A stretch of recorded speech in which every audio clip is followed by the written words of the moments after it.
Ia ile laulelei ma laulelei wa tanto maua fa feilo i tuai lo to malu sama uma o fe lava se vaenga o le nei la langi lo e mai mo ma sitsila mai ai ia vea o fai ma sui o fai a nei e sunga toina ia tavita ma sunga toina ia tas ia ma tu te fa feilo i tuai lo to malu sa moa poto so sa moa lava i ona tupu ma ona ia se i o lava i stoi tangata e mwhaino wha peatu.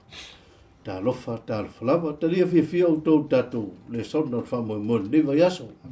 Lesona suma lua nei foi kuata, alona tolo nei tau sanga. Lua fe lua wha ona tātou wha mai a tuai le Lesona lo loma i le vai yaso anga fua nei. Ai, ta lia fia lo to mamalu e ala il so ina o tātou Lesona i le nei foi vai yaso. Ia ilona matanga. Ia puno mai o tō wao po vese me e mai moa mai ai. Se ia o momolia lo tō mamalu ia i lumo le no whali i o le tū. Ia ala i le tātou tatalo. Whaaftai le tua i le nei foi tai au file muma le tai au tō malie. Whaaftai lo wang le lei lau pui puinga i o tangata. Le ngata o le nei lalulangi le tua o lava si o mātua tunu pele o Samoa ia fo i ale vi inga o le whamanu i lau fiu. Whaaftai lau tau singa i lo lātou soifua mo le ola. Whaaftai vo maua nei taimi mātou te. Au nā tuai e ala i o tangata ma lau fiu i le nei polo kalame o le Lesona o whamoe moe. Tau ale atua ina ia whaunga ina o mātou tangata whatau waa. Ea veo ni mea whai ngā ruenga e o ngaonga mao ngā i o wao. Whamanuia mai mo mai ma sisila mai o tangata. Whamanuia foi whai aonga nei mo le whasoina o le Lesona. Whaftai le taimi ma le avano o mātou maua. O no lo suafa o mātou ole ma wala au o tuai nei. Amen. Ea, o lewa, tātou o me Lesona suma lua o le nei foi. Kuata lon tolo nei tau sanga e lua whenua wha. Ma o lewa tātou o me so ina lon tau po suma lima. E le ngata i le whamsino ino Iesu o lona amu sia ina, ma le amu iai, ma mea ti ngā, ma mea whai ngata, na o ia teia. Ia aena ia talia lava ma ia lava tia ona sa ia mea sa tutupu ia te ia ona o lona fina ngalo alofa. Ia maua se lave ina o tangata mai lea fianga o leang sala. Lea laua wha autuina ai ia le Lesona o le neitaia. Wha masino ma Faasatauroina. Ia o lona winga pe a whai tātou te vāvai ai. Le taimi na sui nai ma whamsino i nai le li whaola i lumo i lato le ko vana i uteia ia se i o lava ina o atu i le a musia ma whaiwhainga ia se i o lava ina tau atu i Kalewa Rio o lona winga o se Lesona mātango fie ma le lei nei Lesona ia mai ai ia te tātou le whamoe moe o le mautinoanga wa umana whai e Iesu na ngā ruenga mo oe. Au lea lau whai tauina i a tātou mutua taurot. O na watu le whaso mai sunga i whai aonga.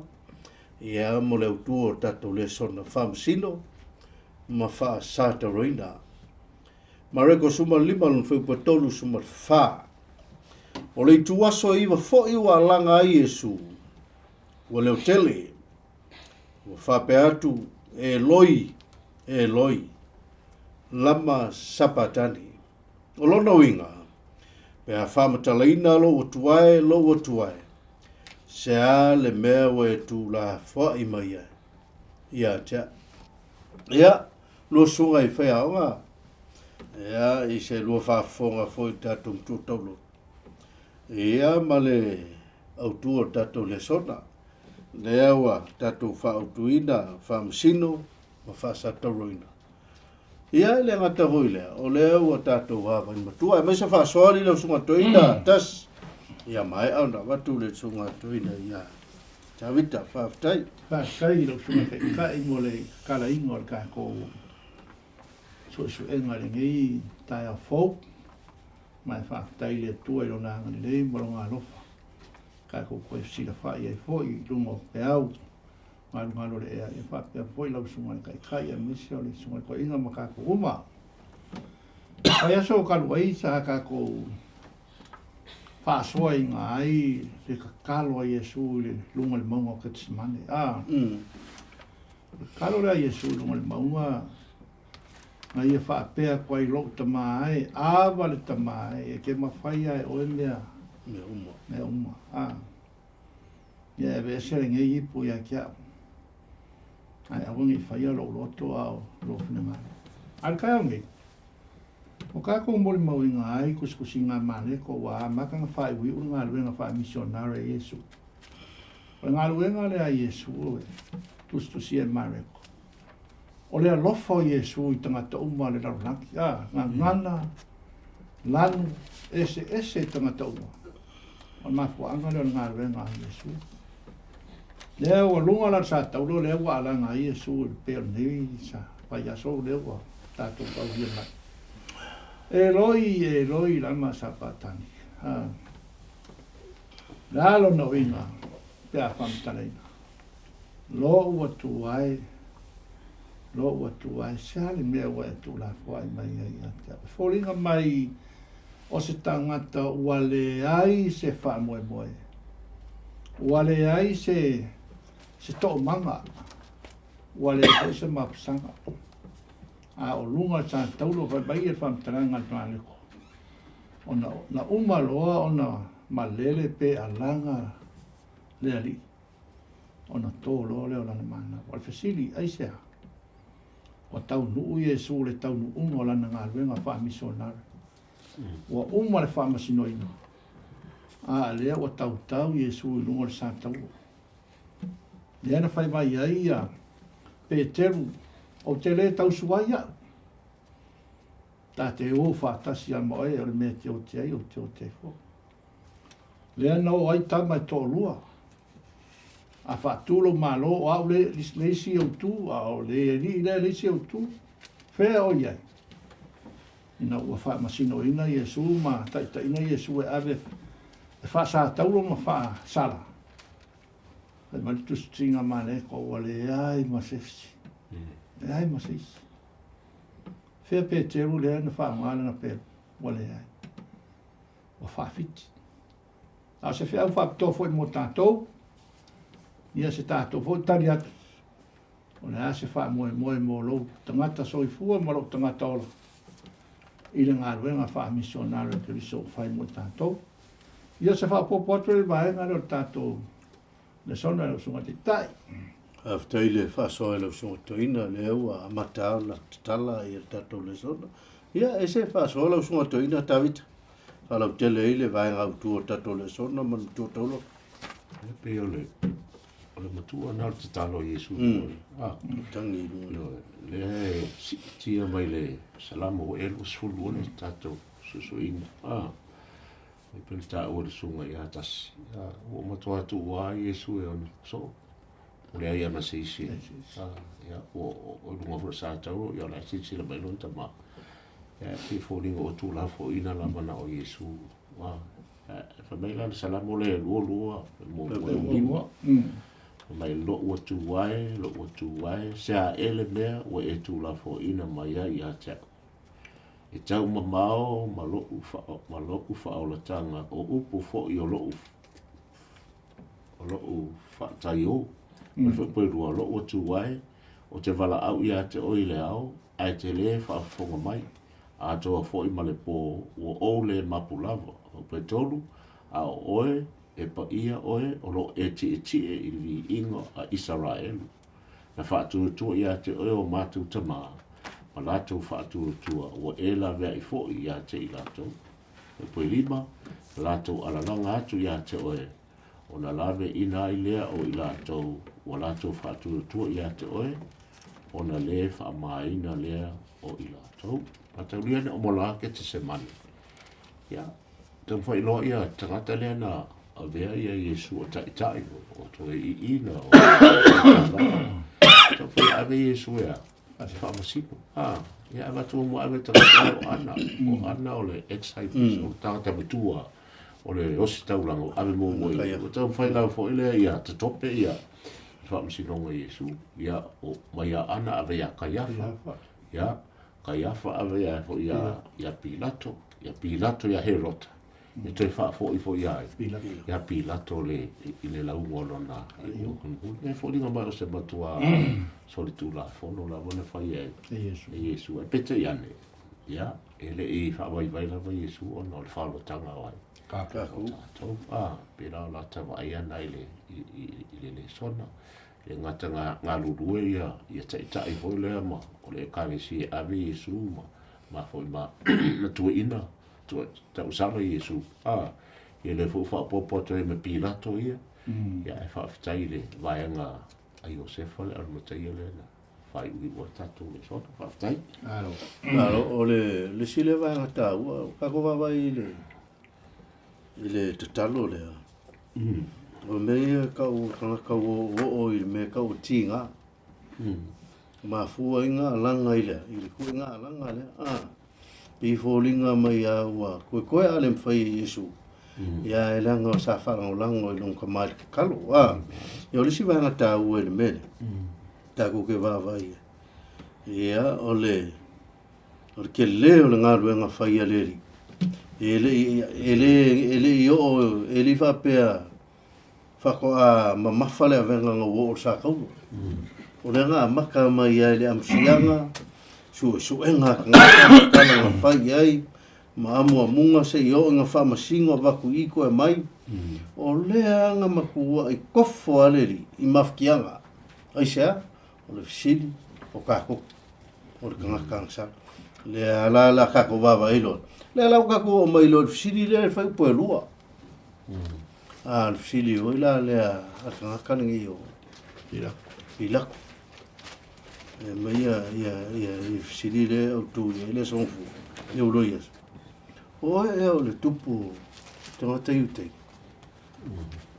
pa war kadi Yesu lamka i fu puelu o le ala e pe holinga mai o le fisili a pila ele ilo le vo pila ko Yesu o yola tupu la ngave me o tangata fa pau ele yese lo failonga ilonga loko ye ni tinga to Pilato nga ke lo ai fe se fai unga se fai unga la a fa pela wa ye lo mai a vava wa fa mer fam talanga kele me yo ku inga yo o mai kanga ka kele la to moli mau mai tu ina yo ya ole la fesili po o tupo tanga te mai su o le la ya me se va so Lewa ko mua au sumai kai. Ale kai pule mua e whaanga ko sumalima. Wa umona tani atu Yesu o ia la vol tu tanga kai utai. Whamakala mai le mare ko whapea. O lea tau saminga. Ma lea tau saminga ngai whai upo e ono. E ka kala i ngā kua i e pila ko se ka ngā kapo i le nai pui. Sui ai le ka ngaka le ua loka mai. E mo ua bori mai. E le a mera le kari le a Yesu o le rawa ma mea sa whai ai o le whai unga pila ko. E le whai unga pila ko le kandinga. Ai nga makua wha makala pila ko. O le au wasi kauranga, ma rau whai kauranga ma ko inga le moria mai oi. Ala ko mai. Mai moria mai oi. Kele mea le anga wai whai.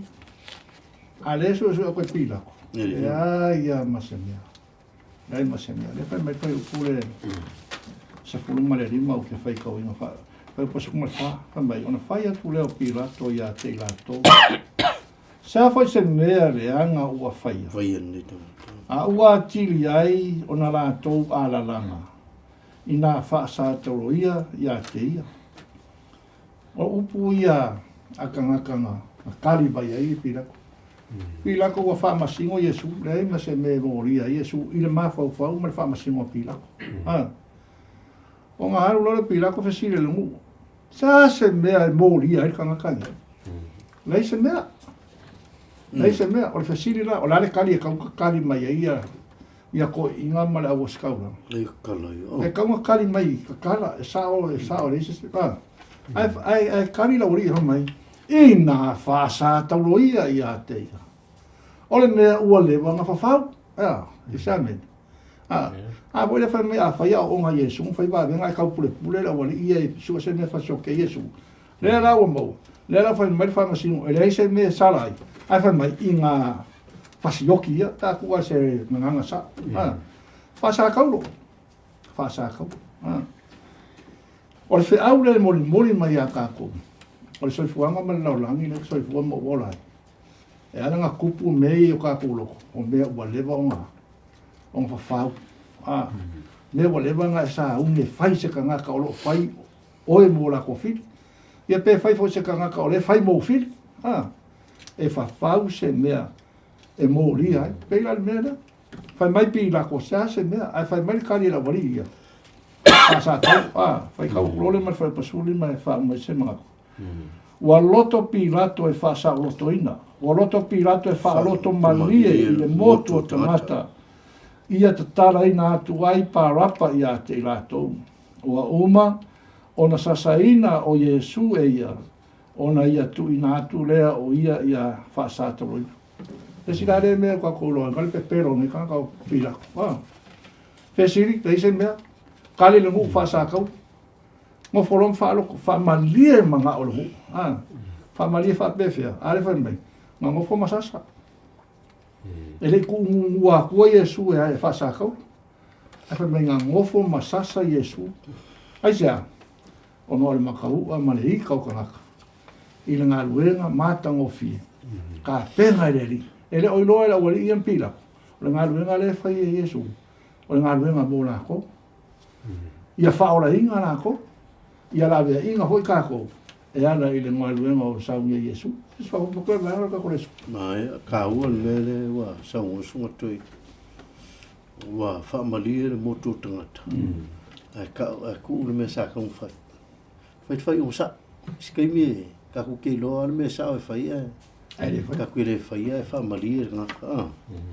Ka ua leo le o le au ongo ringi le songa mai le whai. Sa saunga ali leo sunga tui. I le vai ngaro kule so. O e o tupo tanga te ute. O te lo le tono la ina ave i whamasino i. Tūrungo ana o kaiafa. I lota. Moto ala ia se sala ia Yesu. O fiu so se be. Ele ala. E to ina ia. O te lo vai ta vai apila to se feia. Yesu. E Yesu. Tanga o le tata fa pau. O ko wana o Roma. Ia o tangata tai o loto e mo ale mga o toi pepe o mena ina le talia to talia su o to ina le na mai le uli e mo kwa se ale na mai mo le tei o Yesu e talia e ta ole le fide le va e foi tanto va mai io ma mai na wina mai le tu le angelu ya mai le la ya na ilo le tangata wa fide mai le o se ele so i tei le fide ona fai ero la na biti mai o ia vai atu le alo le tua o vai atu whaamsino ina o ia o no lima peise hoi peise pauta ia o ilo atu fo ile mea fai he rota mana fita ina wan fai la pitu ina Yesu matuale alo lofa whaalonga atu fo itala le uria o fai taulanga ma e fai tau pulenga o la tu ai fo ina iswa ma e ma tu la fono e fai na tatala ia oi wai apila te e ma fai a onga o fasa o loto e pe fasa tau me le Yesu ele ayo o na le tu io ele se mena o le mena ale tu be bona fa longo vo ia te fine le fa metala apila ele se sala le ia Oe nei mau. Oe nei mau. Ia, whaalong fo le tala Iesu fa me ua taulu. Ia, ua vai fo Iesu la ua fia mai au lea. O le langi, ia, mana ia la le tala le ta ue. E ti, fa mai. Ne e mau le na tangata ni o tonu. Wana o matuati ngā ina ne le la, i le miti ai. Ia te ia, le si mea tonu, i le manga o ia, i la koe lusi longa, i lona nofo ari. Wa mauti noa e lusi e silfia. Matua o ora tangata le se taunu unga, le anga muli. Le o mali o Iesu, ka lusi lona nofo ari, te lona toi pule ale i lona ola. Me tangata fo ile Kai pe a yuka. Ia yuta maherota. Tangata fo ile le ngaru le nganga pa ia. Ai le fia ngā wai ma fia whaalongo. Na ola vai whaia, le mele lo toi ita. So sila te, ia uka ke muli fo ile i le moto tangata. Whaalongo i le nganga pa ia. Ia ma whai o ile whai unga e whaalango ile. Ngā ia. Uta te muli le mop. Le anga follow the crowd. Ia, follow the crowd. Ta to te whaalongo le ngā luenga. Ia, se ngā whapopo. Whaftai lewa, ka kalaka ko le songa ma ka ua ia. Ia vaenga taua. Au le mea mauti noa o Iesu o le tupu o tangata iu. Iu tei alanga na. So se kangaka e whaau. O le kupu. Makau lea lang whaau Iesu o io lea, o le Mesia. O i ngā whaau e le io o le kaiming whamsingo i ngā. I le eila se mea la koe siringi ai po o io sea. O se kupu. Ai walanga whaingi mea, o le ngau ka inga ka iukaia ma, leo whaitaulanga ma. O le si lea mea ua uwa waingi te whasolongo o le songa le saunga le ngasawa. O le kelea, o le whaikaulanga o ko inga. O le whailoku, i ka kua vai lai kaimingi. E kelea ngā vesi mea ngeo, whailoku. E kaua i misa le kalale, ale se mea ngā kaunga. Ngā iei tātou e ka kaunga kasiru ka koa. Kako mangulau ki. O le kako mangulau ki, o le si ki, o le viinga o le ri. Mai le. E ngā kupu me whapena. Ngō le makaua. E i karesi whailoko ai maa, e lau maa lesi whailoko. E i karesi whailoko ai wai kunga o ola mai le. Kapua i ngā lesi au loko. Ai le mele mga mia Iesu i. Loto mawalaro. Kali yon kinga, o ongo yon kinga, aisea, nga ia mangu ia ngarwe ngāne. O le mea koi ngai kaunga i le au whi ngarwe. Ia la ko o ongo le ngarwe nga, o ha mea o ongo kupu mea kui. Ongo sai, lengo la ko kiuki. Ia la vea inga kanga kamore hali. Mea koi ngai sa Iesu, ongo sai Iesu, inongo le mongo o ketsimane. Ongo sai fo Iesu, lungo le sakau. Ongo le lufa ia kako. No le tala na Iesu, le fsile o e ole. Tupu. Io, loma o Iesu o iole. O le tupu i utei. O le tupu o Roma. O ia le tupu o le, o tamata uma. Whamoni. A tatu o le, ia paro. O para po le, simpolo ki apo. E wama na o e. O le kanga, o le fasio kanga, mo le whaume. Io, o Iesu. Ia o le ata le o le tu. Ia le wama na o ia, a satan. Ia kai o lako langa o le mai ia. Ia lungo e mako le. Ia lungo mako ulu ma mako whanau. Ia le amata te ro kai fa. Ia lungo mato ulu ia ro. Ia ale na fato ulu tatu songa fo ile le taimi o. Ia na fo ina ua ia pao i sale. Ti a fitu sfu. Ia na matua inu ia vole no o le tu la ngo la ko wa fam sinonga la o na o le tu e. Ia la tu. Paka foi ka winga fo ila le nganga walo anga fino kele. Le benga o ia i le kakalo le aka ia i lunga o mako uma mako whanga o le koko nganga. Me tankala nganga koe ai kuro whafunga. Ma koe ai e whawhinga rā koua. Whanga ngā ua wai whanga o whai mea ai onga ua le eise mea o kelea. Le onge. O le mea la nganga e le whapea ngā ngungu pe ngā kukuri le kua i upu makara. So se mea la kau ke whai raro ngei ngō le kā kou manguia. Ai lai whafunga i owa. E koe fifi ai rungo kako. O le whamika ko le songa ko le so ina. O le fua i ke ruru e ke koe sere. O le mea ke fua i ngaku e koe fua i ngā mai ake oi. Le mea le kako ki whai keke ai. Nanga lai whafu funga le koe i a kako upu. Ma mea kau ke whaia. E koe i umai lava ia kākou. Pea whai kākou ke le wha maungi le.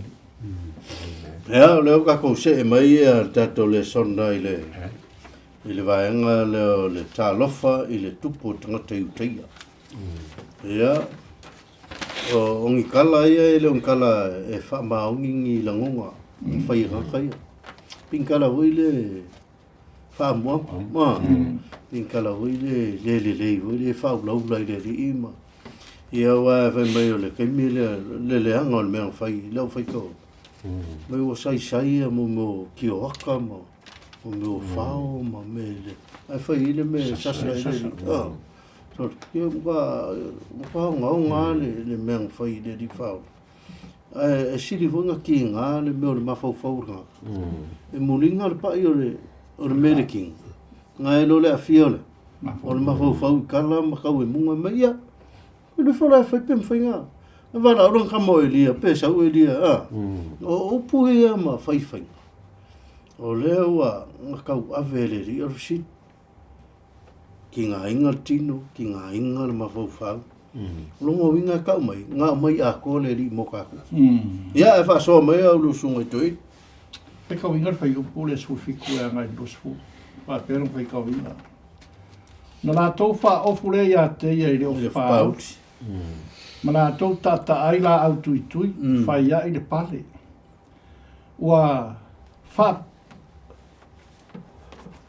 o wha e ina ai o ia. O wha pale ina ai o ia. O na la tau a lofa. Ai vai. Alo lofa O mai na la le ia tau te a ia. lofa mai le ia te ia o wha pia mai. Ta Ta lofa lofa i le tupu o tangata i utaia. Whapsuriwa. Ua la tau tā fo i lona ao i le u. Ma anu ia te ia. Ma toa tuli, ma ifo ia te ia luas fulu. Ua uma o na la tau whātau emu ia te ia. O na la tau to e seina lea o le ofu pāuri ia te ia. Ua wha ofu ia te ia i o na lava ofu. O na la tau ta atu lea ia te ia Faasatauroina. O pese mea whai mai ka rofa. Amu. Pe a kuware ma. Amu. Kau emu. Ta rofa. O la se o whai ai ia upu. Nā wha o leo la ko whaia mea i ka ngaka lenga whai mo la ko whi. Le ka ngaka lenga whai mai e ma whai ngoi ia wha ora ris ka ngaka. Nā, ai koe whai mai ua wha pūlo. Ai mai le ua ka ailea. Ka aile uru. Mai ike mai po ai o mā koulenga. A mea muri e senu kau kere i whai mai ua wheamu. La se whapafonga a ka kou ia rau whapafonga mai a mese whai ka kou lau se mafi wheauma ka kou mafka. O lea sa ura monga e kupu pia wheamu o kuse si au. O upu a ka ngaka mā kukua ka kou waku. Mo kua ia meo puaa. O wale mawhawha. Ai vai mea lenga whai ka ngaka e kau i ere lako wika. Le ngaka i ngā kukalai o ngā ofu. Whapūrou ai ka aile la au kui ai omi le au Yesu. E makui la vonga ngau e. Le ki ola a whai mai kako makua kauloko. Lou tamae, sea le mea. E le o mea ngā kukupu runga sa kaulo le e ka karo Yesu. Mea kukupu e le i o Yesu runga sa kau.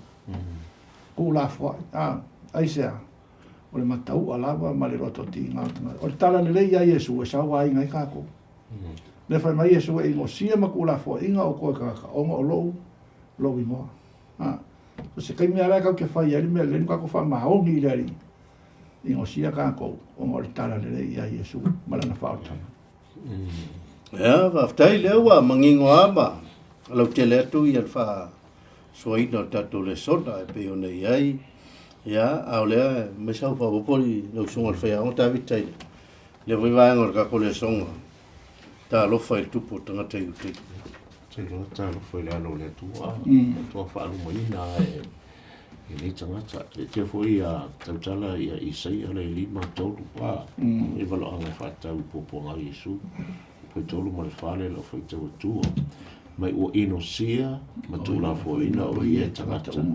O le tangata whaanoa noa ma masani fo i manitinga. E peise i wa alo ese mata ia te ia wa ino sia o ia ma o lato ya lato le man tu la o ia ma fu fa e moni wana tau ave o tatou tina wana tau ave o tatou fa no o tatou manatu o ia o taia o fasia e le tua ona ua fa tina ina talo fa ile alo ai o le tu e wina lato fa ia me ia Yesu ya ia i le aso le fio mai le rio la tatou ai se vainga manu malo le tau me foi le tusi le falinga e suluiva le suluiva su tasi su lua mai na uloa le langi o avanoa fauta foi o le sol fanua sina o le ti o le uingoa i le whamaoni ma le moni o le amiatonu foi na te whamasino ai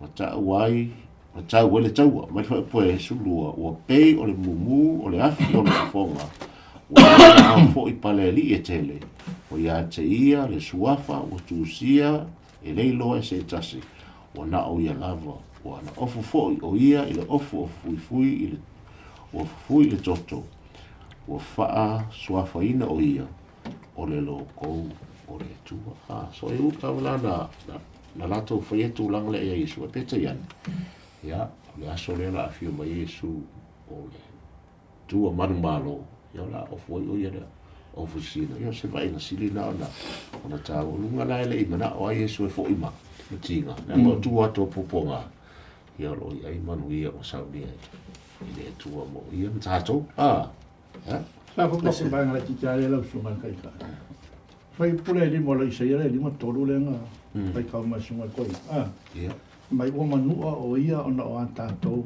solutula o momo o ia ona o tato a miole o le awa inga file mu ai tato sai ona lunga le o na fa la foi o malo lo ai tato malo ia i sai a mene e tu tupu ia Yesu Keriso a leo fai tau ina masu su am tu sia mare o tu tupu tonu al te mile o le ase famanatu mo e na so i fua mo a ole ora ma tato uma le fa longo o la me ka ko fai ka ko li liuia ia Yesu e fai la mi ko le na le un kwa ma fa kia Yesu ile a lofa ia te tato amen ya ta ua vaenga leo tatou Lesona ta lofa i tupu tangata i teia o upu e leo ni upu e moni le winga o ni upu fai o ni upu amu e vavai le fasalanga aloma au na ave tangata e fasioti ma e whaatele noa sei tulo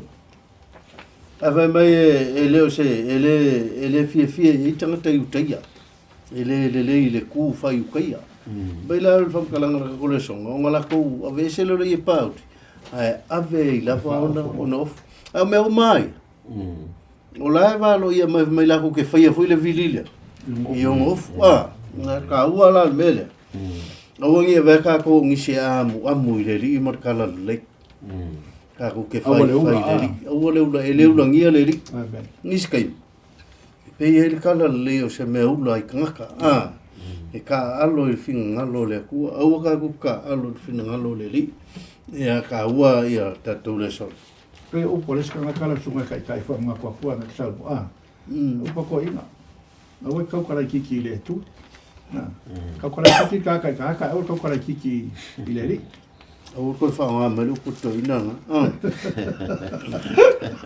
ya ka ko o mal vanga le o Faasatauroina le ala o ka ko o mai le ango a ko le famsinoina se o ina Faasatauroina ya se ka ko va ai lai ya mai se lo faso po ngiangi mea onga se lo mai kau ke minga o Faasataulo le ri ya ile ke minga kau e lungo sa kaulo ya male o le si mea wa ngalo i lau faso o le ka ua le o ke mwhele ngā amo mai su traka roa e sau traka wile at ngaka mai le mau o Simona payon Simona Kuren le songi le venga le amu ia au ia whawhkai ngika ka o le kanga le meuri ari mas o le meuti o le ka ua ngika sare a mga ia au ke le le songi le me sa fai o le ala o mai lungo sakau Ia, o iwa inga manga, ngai ai, peang kau maua kako kaiminga ua wako Yesu ua whakau lunga sa kaulo. Ia, o le ase lua sisila iai, i vaenga o lo i tatu Lesona. O se lua vui whaika. Whaikau inga i ere, whai upo le kolkolu e anga i raro le kolwalu. Ua o i le tu aso e ono. Ono pongsa mai lea o le nu. Ua o lava i le tu aso e iwa. O le tu aso e iwa foi. Ua alanga i Yesu, ua le o tele. Ua wha pe atu, Eloi, lama sakatani. Lo ua tuae. Sare mea ua e tula fwai mai ai anta. Se wa inga le ilunga sātau.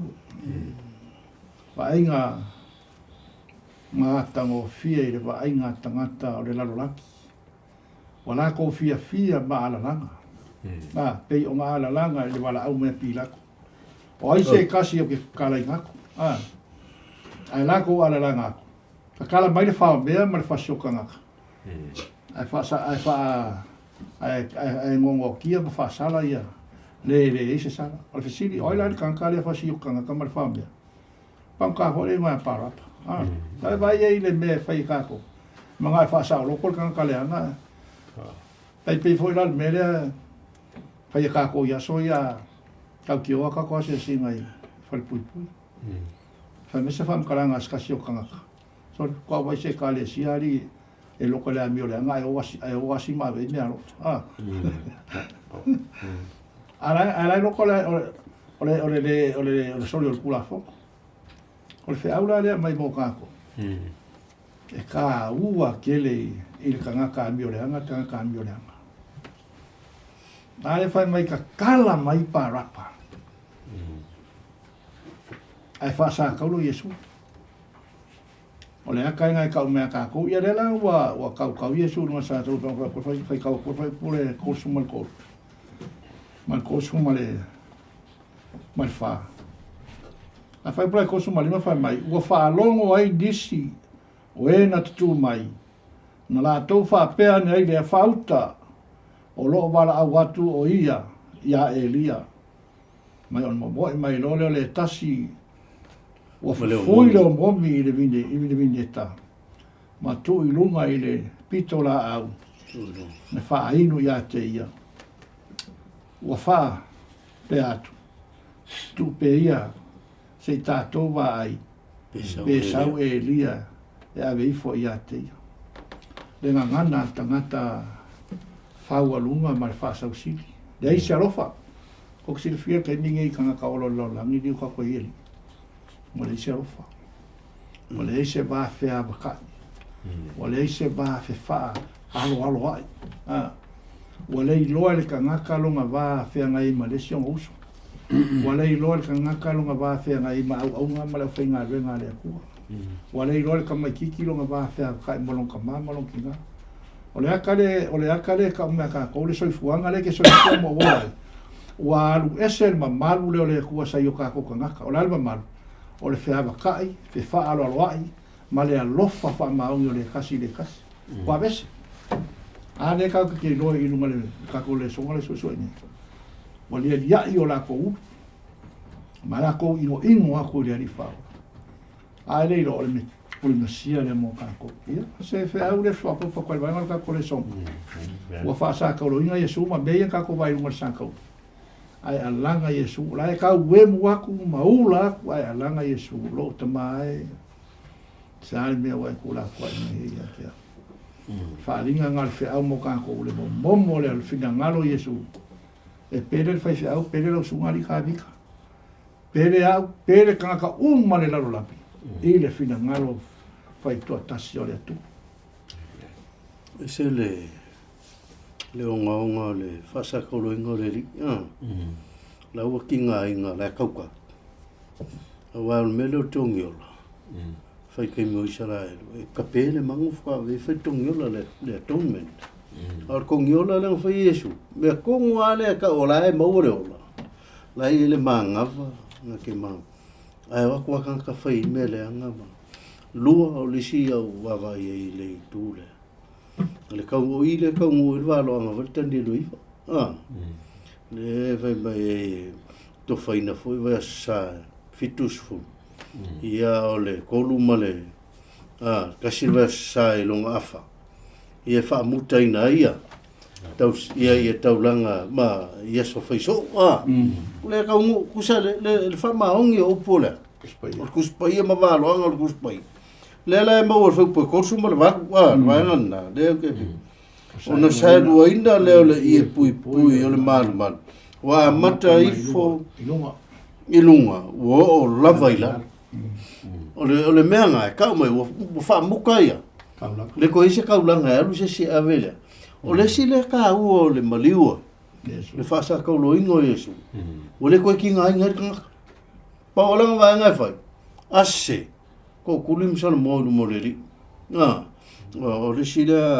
vai vole le ka ko le Faasatauroina le ia mo le lave ingor ka o sa ka o le lave ingor ia la usuma ta vita pe se fa po le va o toile matanga o le mel Faasatauroina te lo tanga ta mai le mana o ya si danga ilo nga kala aroma mai e ti nga foi le bela na fai le ta to Lesona fifi to pa kala fare lo na luo mai le Faasatauroina o wana le leila vale ele alu se toto i le taimi o le Faasatauroina na faonga ina fao e tutu i ai le tangata i le satauru e folinga mai e tutu i atu i le tapulima i la loifo o le lofi lima i le mea tau le se toto o sole mai o le fa e peru ma le fa e leni o le upu lima e tutu salava le lima ma le onga lima o le lofi lima lava ia ele ai se fa atulanganga e mana o mia na te tau aveina le mamafa o le tino i le taimi o le Faasatauroina o le ne ula le na e sau mai le o ngā lima mana tu ia i le whao na mafu ai o le tinga e o le o ngā lima na whaingata o na manava ia maua se ea le lei e mana vai o le tangata lea ua manua o le a Faasatauroina e te tau o na tutui vai e whaalo loa lima a ua atili ai foi o na tinga o le vai o na ua tau le lava le mana tau le lava o le tasi le na o mafuanga na mariwa so le whaingofi whawhena e whamei te tū tau te i rungo vai tau ese le tinga ole o le mele na o le tatua whaola le fo ilai walu ia mai whamai sene tui ai le i o le whatsa o Iesu lava na whailo mai le salamo le lua sula ma wa o si o mia o e uri o punitia o e le vao tangata a mio leanga o tu ia e ila tau o lima mo o vai o te mawhaia o na whaitau o iwi uma o ila tau o lato wa ai mai o lato tu fatufa o ofu mo ila tau o lato whaile vili loa oftino wa vai ele moni ma le sa valoanga mai vola le salamo le ono iva lo sfulu lo sutasi le la faitua e mai na lato avane le me o ona e fai mo ma mea ai o ofie inu o na lato avane ai le o le vineta o te inu ai o lato la o ai o lato luma o avea lea ma tasele o lato file mu fo i e fai ma mai le fai mo file mele no o ia ya Iesu lato tufa ona lava fai de vivi ya ale fa bene i lungo sato ma le roma foi lima fa poi valu ati ma ya o fa ali tino mai le lo fa le sua mo o tato mali o tato che viso ma su io tato ma le tale su lena fa lungo sato ya fa ma mai fa ma e fa mangalo ya ila to awa o la to le me o la to ma ta vila le o le fa linga mo fa poi fico fa mai e fio mai o Iesu ma le langi i tau i mai hoi ma ka lia ele mea kona special resurrection na li pas koe wha aku ai mai a toa mea tutui e toi wha atu wala uri ia ngā la kou tu ia o tu ia la se la tau wa ai le leanga o le mele na la tau whi ia Iesu ma la tau muli mauina le mele na ia e whaapta ia Iesu ona ana le wai whai ia Iesu ona sauna o le sato na alana le whailanga o le wha mai Iesu e ingu lipu le ma liwa Iesu ona e tauna whaoloi na ia tato ya whaftai si fa po po ba nga le mangule toke i pasipa kala fale. O Yesu e selo nga Faasatauroina pangkai.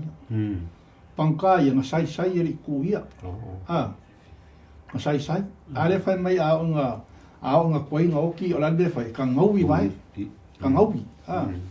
Ao Yesu nga kukui fau. Kukui le ki au nga au. O omi pale kui le au. Kukui le kukui vai fau. O ese mai pangkai ang Faasatauroina mai Yesu.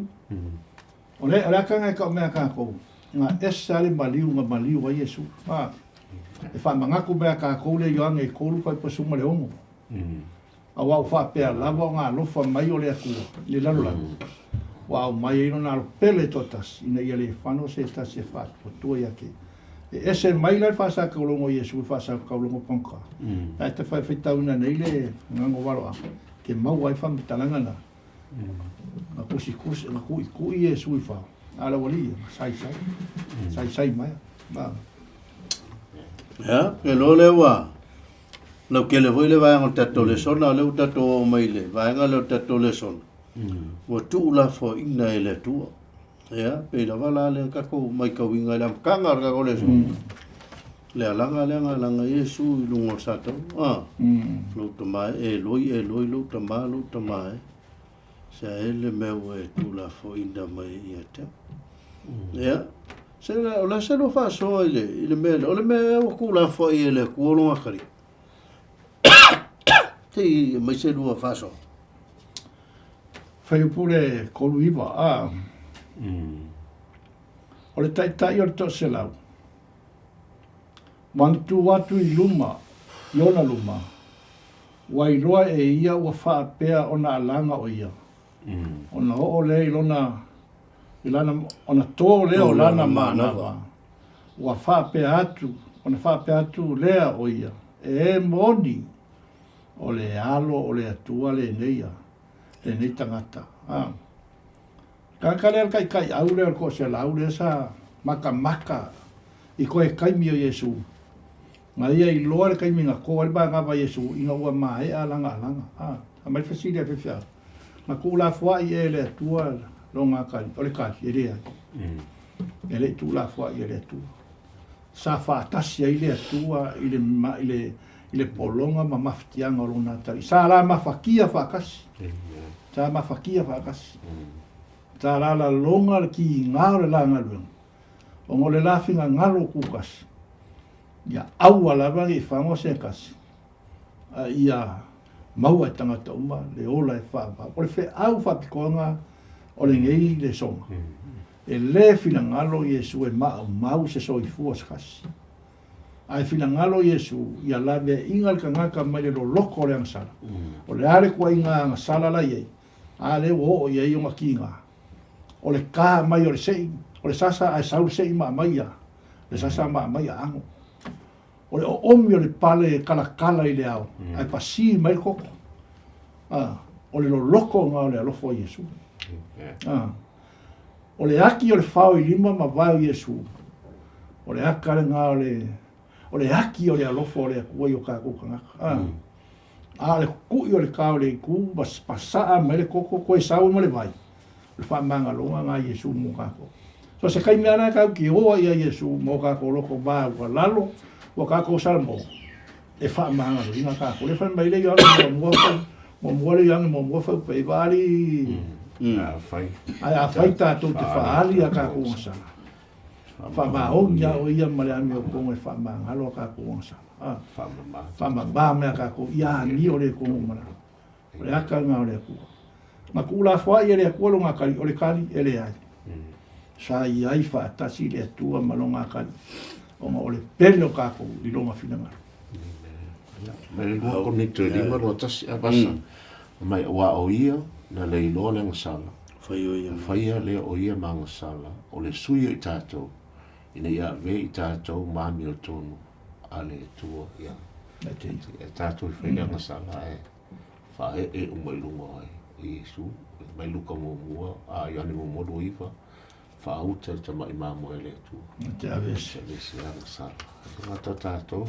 Lātou intu I ona. Ia, malalaulagi lo tātou. Amen. Aua ia, le wiwaenga tātou Lesona pe unga kukanangoi.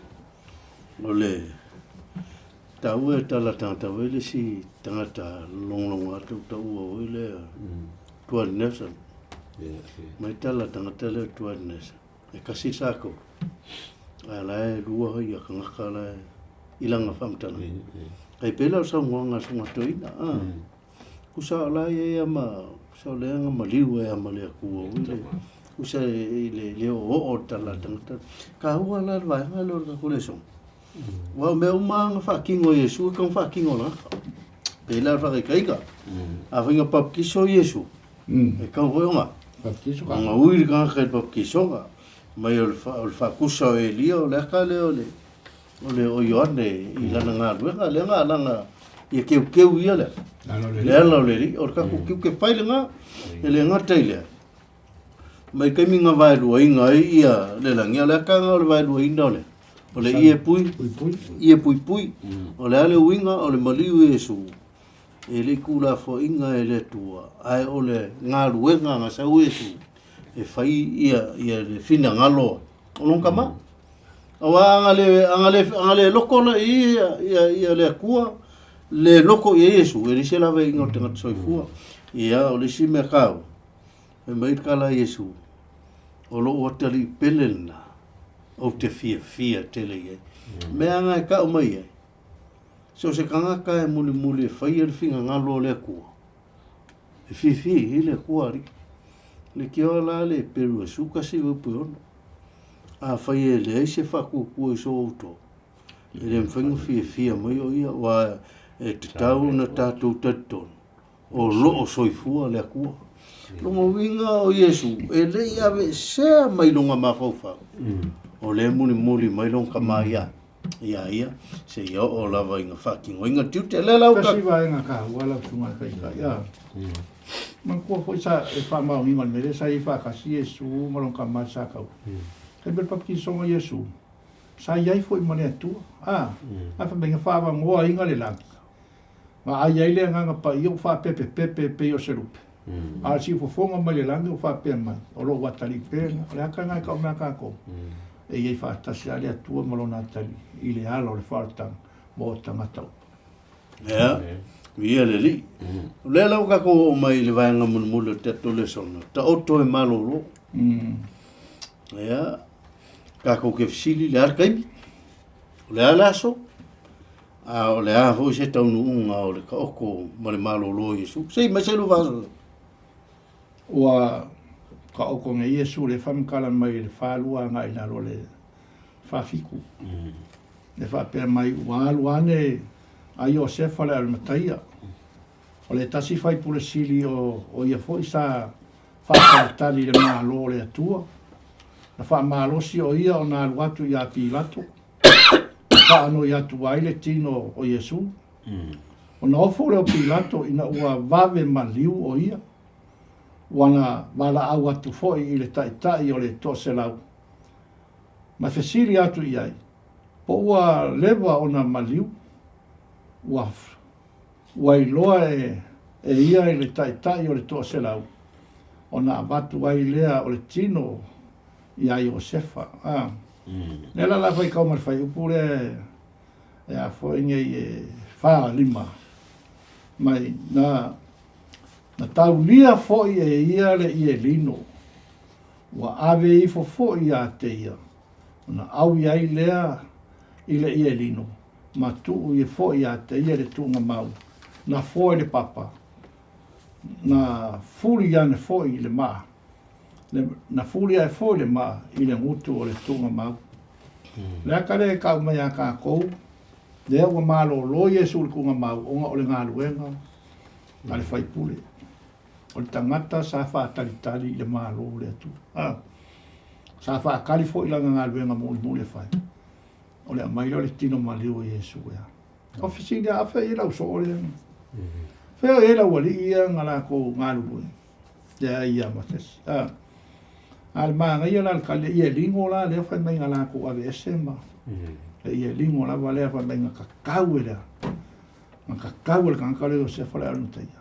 ma koe au ia i tingo Iesu ma kule kunga ma ai fai mai la whamkalanga muli le fai po se fulu ma le fasu ma fiku wa vai foi Maria le matalo ma Maria le tina Iose i le mea na tuu i nai oi o le i unga le o le Faasatauroina o Iesu e le ngata ina tele ina tono vai e le se lau so ku se mai nga o ku rene nga nga ka uli mai le vao nga o Iosef le anu taia ma fa finge ia Maria le makataula Maria tina Iose na ko ia le nga moli ma winga la te koe kainga le ngā ma whaola ke viso al sila mo kako na ska ko kalia ko kusa mal kako i lo nge meo o le fe au o le la ve ingo le kangaka ile kua o le kala mungia e le fai ngofi e le fa ula e le fa kum lima e le fa ka wemo fo ai nga fai ma le loko ako ma le fina ngalo ako ka ko ka ma la ina ia le fa ngoses ai ma ole ora fa ka ule pa so so to ina David mai sa wa ni tangata e milano tiro Yesu tangata mo o tangata fo i tono le tau pule ngana lo santinuini a pas ai vai la e fo ma tangata le ni ko temu o tangata ne sa o ia ho lisi tangata mau mea mau o ia mai one tangata ina o mai so sani alf silen si de to in ofera so tu mau fa lata Yesu elis fa fitiris ya le o mai tangata ho le tangata ho e kan kongu ya yo fa ka so mai Yesu ala to wa ia le tu ho le mo Yesu ya le wo ta ape ya le o fa ye ma ele o fo le Yesu passa mai o tau mai o fo na le fa ile fo ngale tu o mo no fo ngale tu ma lo le tu ele il sabat ilan pe flan me le fa Yesu o mai la sola ile ma wo fo ia o tu fo ale ko vana le o fo yo pila so o fa tu le te to se la se va i po o mo tu le tanga le fa noi po mo li sa ka ho lang o so fa noi ale fe ale wo tu tanga le tanga ta rotu fa noi le tino ia la wo la si aki a me si le fa no to le la wo si so ko ku ia ko ma le tau lo nei tu ia na mai la avele ni tangata i lona tu mau tu ai le fao ia o si fa o ase no tatu tau i tatu pulang sa ka ko vai le sa tau o Yesu ka ko ai Yesu ka ko sa volinga le mo si o la se verki o le pese o ka ko sa ese lo te fai mo Yesu ia ka dia o dia fai le bele maliu Yesu e faola tangata ka ko la mission tatu face me faola ina ia se ma te ruli ma o fol pui sa o fi ai sa o fol ma ia nga lu ngana le o mai le tu ka ko kia Yesu ke ri sa o na mai tangata ia ai a o ma o na tangata ia o le sita o le mele o le ngakale o se foi lo talanga me la khala ko va ko sankiri nga ave me ele popole ai long kulanga o le nga mga ko fai se nga lu nga le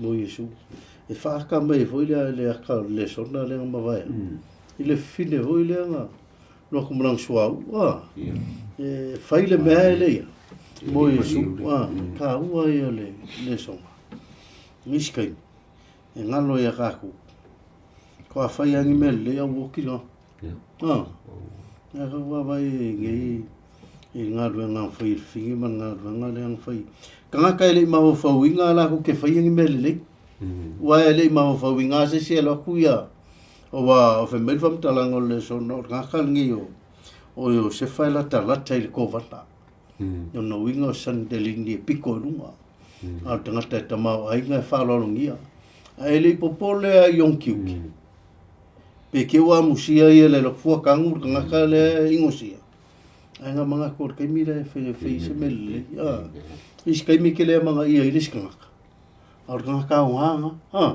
Iske mi e o ai kongo whala konga, kalesia, kongo a inga, sos whala konga. Ike mi e kere o ngaku e ora, pi ke leo ka ua ia o ora ngaka. Ai ka ua rwa ia le ri. O le si mea ta ua le, ta oto ma malolo. O le kaimin ka o koi, ma malolo i le ri. Me ngā malolo i le tunga ma. I le sa pati. O le aka o le whaorkanga. O le aka o le malolo. O le aka o ngā sa paki. Ave mai lole o koe kū mai le ulua yaso. Ngā mua i ngai whiwhinge. I le ise so o ngā lue vai. Isi kai. E pi vai mau lano ngā kou i. Isi kai me masenga o wharongon mele. Whaonga ngā ka malolo e ke whiwhinge. O le whaorkanga le kua o ngā umatangata. A mai e ka kole songa ni isa ngi vai aso. Kasi O le ka ua. Ka ua. Ia e pupua. Kasi vai ka ua, ni ka ua ka leo Joseph wala no taia. Fa mai fam kala e kuspai o le tangata sa fa talitali i le malo o le atu. So ska kala e fa kalikali ma sa ili i le pua. E kumbu longa la ngonga malonga mafau i mea fa le nganga. O le mafuanga le ngala inga alu yo ia Joseph wale alu tai. E fa angoli kingo Yesu le anga o le kanga ka sa fa kalikali. Fa kalikali la, fa kalikali le malo. O le fe au ngā mo kako. O le mea le ka fa kalikali ai. La le mafuanga le inga ko mai fa makala le kala le ia Yesu. I lungo o pera ka faila. Kau foi ngā veka ko makanga. E fa kalikali i le malo o Yesu. Se va po papule lo suma kai kai. Ia, whaftai leo mai a tato Lesona. Al whau e moli mai a ti tato. No whamsingo inga mawe Yesu a susuinga ni siangsa. Au ia susuinga ma amsianga ma whaiwhainga se i o satau. O le siri ngā kupu e sea ia mea. O le whaorakanga o le ngaka. Amen. E iei o ele mai mua mai mai siksila mai. E iei voa mātou tangata. Ai a ka ua ia i kako. Awangi o kako o ese maleri ngai e whai al whaorakanga o kako. Kako pi le li. Mau ai e kako le ola e whawa. Pea fio mai. Whai kako kalo. Whaftai le tua mai a i ala mātou whasoa. E le whaingofie pea mātou tō mānatu i le. Le ngā luenga o le whaotanga na whai e ke wisolo walo. O le sa pele i a te oe. Awa maia ma amusia, ma inusiaina, ma tau emu i eitangata. Ia se i o lava ina i aveina le angsala tangata i runga o Kalevari. Whaaftai atu mo le whaotanga. Whaaftai i lo walo. O le wa i asui tūlanga o mātou tangata vai ma toilalu. Ina ia maua e mātou le awanoa mātou te sauwhanga atu. I le manuia o mona e tapena ina. Wha manuia le mai o tangata. Ia vea le mariu o Yesu ma mea no o ilono soifua. O se wala e toi mānatu ai ma toi whangu ai o lātou langona. Ma o mātou langona. Ia vea o e ke riso ma whaola. Ma tupu o mātou o langa. Ma mātou o ona e whaise me sili. Ono lo suafa wa mātou ole ma wala au o tuaine. Amen. Amen.